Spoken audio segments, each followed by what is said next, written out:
Hello friends, welcome to my another video. इस video में हम ये सीखेंगे कि हम अलीबाबा से अपने प्रोडक्ट की सोर्सिंग कैसे कर सकते हैं।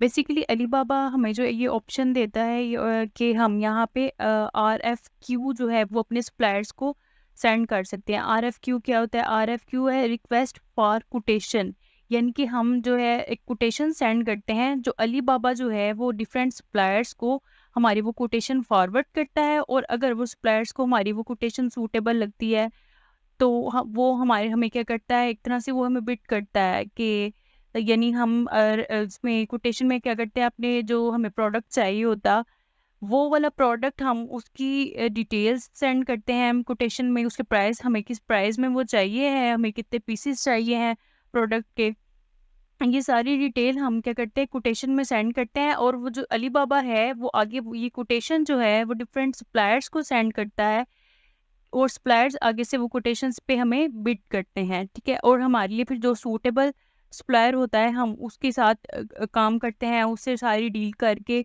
प्रोडक्ट की, फिर हम उससे वो क्या करते हैं, प्रोडक्ट जो है वो डिलीवर करवाते हैं, ठीक है। हम इसको प्रैक्टिकली देख लेते हैं कि हमने RFQ रिक्वेस्ट ऑफ कोटेशन कैसे सेंड करनी है। सबसे पहले हमने अपने अलीबाबा अकाउंट पे आना है। यहाँ पे लॉगिन करने के बाद हमारा यहाँ पे जब हम क्लिक करेंगे इधर अलीबाबा के माय अकाउंट पे, यहाँ पे नीचे लिखा हुआ आएगा हमारे पास सबमिट RFQ। इस पे क्लिक करेंगे। इस पे क्लिक करने के बाद हमने यहाँ पे प्रोडक्ट नेम लिखना है। फॉर एग्जांपल मुझे चाहिए लेडीज डेनिम, वुमेन डेन, ये हमारे पास डेनिम जीन्स आ गई है, ठीक है। हमने यहाँ पे इसको अपने इसके फीचर्स बताने हैं कि हमें क्या चाहिए, वाटरप्रूफ चाहिए, फिर हमने इसका मटेरियल बताना है, ये कॉटन हो या पॉलिस्टर की हो, ठीक है। यहाँ मटेरियल बताने के बाद हमने इसको अपना बजट बताना है कि हमारा बजट क्या है। फॉर एग्जांपल हमारा बजट है 1000 to 5000 डॉलर्स, ठीक है। फिर हमें ये इतने बजट में ही जो हमारा सप्लायर है वो अगर उसको सूटेबल लगता है तो वो हमें इतने ही बजट में बिड करेगा, ठीक है। सोर्सिंग क्वांटिटी यानी कि हमें कितने प्रोडक्ट चाहिए, फॉर एग्जांपल हमें चाहिए 500 पीसेस, ठीक है। ये ट्रेड टर्म्स जो है ये आपने FOB ही रखनी है।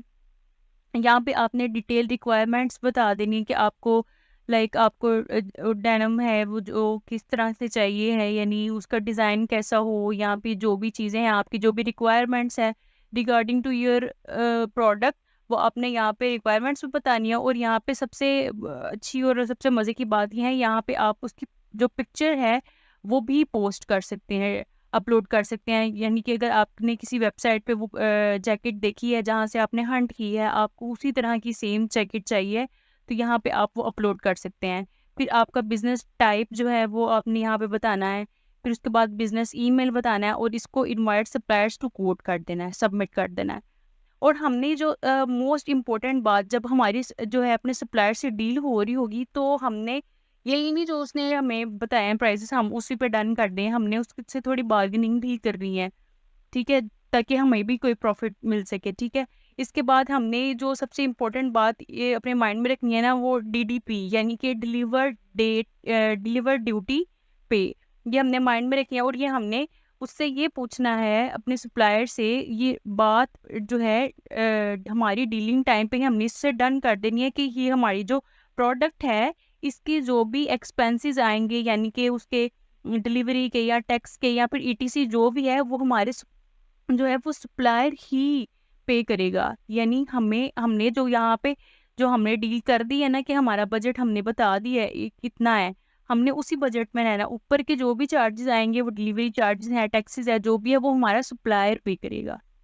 और ये हमने अलीबाबा से ये सारी सोर्सिंग सीख ली है। नेक्स्ट हम देखेंगे कि हमने अपने प्रोडक्ट को कैसे लिस्ट करना है अपने टिकटॉक शॉप अकाउंट पे।